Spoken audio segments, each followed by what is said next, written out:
Hey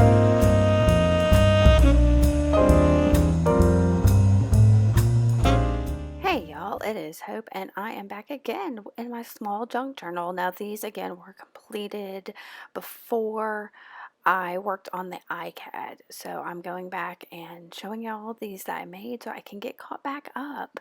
So this page had, the previous one, page 16, I'm working on page 17 now. Page 16 had leaked through because of those weird watercolor things I had put in there, so I had decided to cover it all up with just some collage. I'm using some ephemera, book pages, handwritten letter, whatever I had on my desk, little pieces to cover up this page. Now, what I like about this junk journal is that it's fairly small. That's why I call it my small junk journal, so that it doesn't take too long to make these pages. This one, however, seemed to take forever. I just could not, I don't know, couldn't get it to come together. And I like some of the techniques I used in it, but all in all, it's probably not my favorite of the pages. So there's a little bit of washi tape I threw on there. It was attached to something else, and so I put that on there along with those collage papers, and it looks like I'm just checking out to make sure everything's stuck, because I don't always get all the edges down when I am gluing things down. So once I had all that glued and stuck down, I'm going to move on to paint. Now, I've got these little tubes of Master's Touch paint from Hobby Lobby. I've got a big set of, like, I don't know if it's like 32 or 42 or whatever, and I just grabbed a couple little tubes of it and put down this beautiful bright grass green color, and I'm scraping it around with my palette knife. Now, I don't know if I put too much or what, but it was just a bit too much, so I'm going to take a credit card here and scrape it down just a bit more to make it a little more manageable. And then I'm just going to put a dab of that pink down and use my brayer to roll it out, just to have a little bit of a contrast of color on there. And yep, I get that all out. I'm going to brayer that off onto a piece of paper here, off on my side. And then I'm going to dry this page real quick to get all that paint nice and dry. In a minute. First, I got to apparently pick up, I do this several times in this video. I pick up things around on my desk because it was bothering me. I guess I had so much spread around. And you see I've pulled out these two stamps. I hardly ever use my woodblock stamps, and so I guess I had decided to pull out a couple that don't get used very often that I do like. This one has several different words on it, like create and wish, and I don't even remember what's all on it, but I'm going to use my Oohoo, not my Oohoo, gracious, my Stays On ink, black ink pad to ink up this stamp, and I'm going to stamp it on this old envelope. I'm again using some of that miscellaneous ephemera that's there on the side of my desk. So, and I love using this because I only have to use one word on it, and then I've got all those other ones I get to use later. So that's what I really like about that stamp, is it's multi-use. Now these are some, what are they? Tulip fabric sprays in like neon colors, and I love how bright and opaque they can be. So I chose that orange one because I don't know, I guess it added some brightness and really kind of was another different color to add on there with that pink and that green.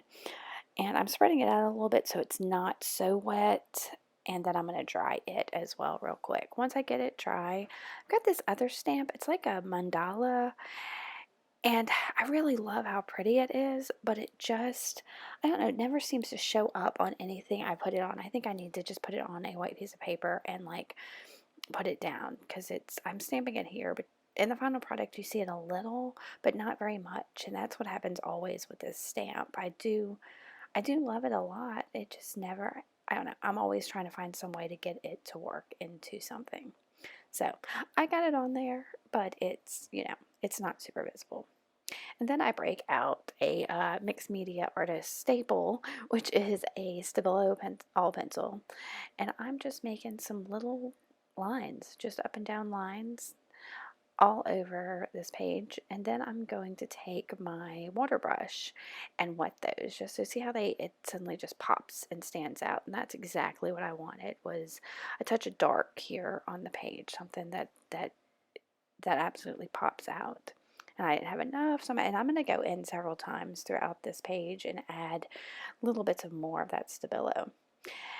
And then I didn't know what I was going to do, and I took out some of the pause where I was thinking, and that all that is, y'all, is some liquid paper, like correction fluid, and it's like got a foam dauber thing on the, as the applicator. And this is probably my favorite part of this page is how much that white stands out. That liquid paper works beautifully. So I'm putting down just some little dashed lines on there. And you see I'm trying to fan it dry. And then I've got a little cup of, I always forget I have this little cup that's got just little pieces of random stuff in it, and I am sorting through it, trying to find something else upon this page as like a focal. So there's all kinds of little stamp things and painted things and whatnot, and I pull out a piece of sari silk and then an eye from a magazine that I had cut out. And looking at this right now, I really like how that eye stands out on that page, but moving it around here, I just could not figure out how to incorporate it on the page. And then I remembered I had those stamped words I had done, so I decided that would just be my main focal. So I cut out the word imagine and decided that's going to be my focal, and I cut it down a little bit. And I'm taking off those blunt corners. I've mentioned this in other videos. I don't like super blunt corners, really sharp corners on things. I either tear it or cut it, and that's what I did, was just cut it down. And then I'm taking another piece, I think, of that envelope, and I sprayed it with more of that fabric paint in that orange, and it's super juicy. See how juicy it got? So I'm just going to blot it off onto that excess paper there and then dry it real quick, and I'll cut out again the drying process of it. And once I get it dry, that's going to be what's going to back my little word, and then behind that's going to go my sari silk. So I am gluing the word imagine with my Uhu glue stick to that other piece of dyed paper that I got, and I'm going around the word with my Uhu glue stick. Why do I keep doing that? I don't know.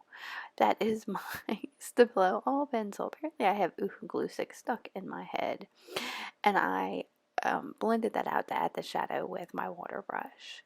And then I've got that piece of sari silk, so I'm looking to make sure it's big enough to go behind there and figure out where I kind of want it on the page. And then I'm going to cut that piece down, and I'm going to just try to fray it a little bit with my hands. I didn't do a very good job, but I tried.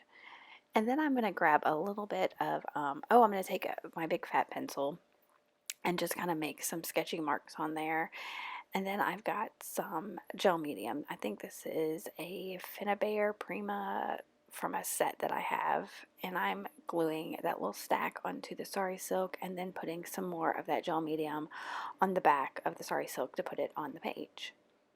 Just like that. And from here, I just start fiddling quite a bit with this. I decided I needed a little more brightness to it, so I've got this Bria Reese, what is it, glitter ink in like a yellow, and so I put a couple dots of that on the page, and then I'm going to take a watered down paintbrush and just move that yellow ink around on the page, and it really does do a great job of brightening up.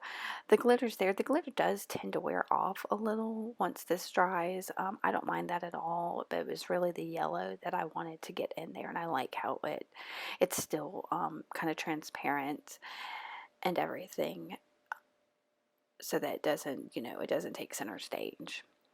So here's where I start thinking. I'm fiddling and thinking. I grab my Stabilo again. I'm going to add a couple more marks, get my water brush and darken those marks by wetting it. And then in a minute, I think I'm going to grab my correction fluid again and make a couple more marks toward the top of the page just to carry that out. I like how much brightness it added. That pop of white really helps this page along. And then I'm going to look at it again. I don't know. This page it's fiddly as all get out. And so then there's more Stabilo, and then I'm finally done. So here's a closer look at that. If you like this, give me a thumbs up. Make sure to subscribe, and thank you for watching, guys. Bye.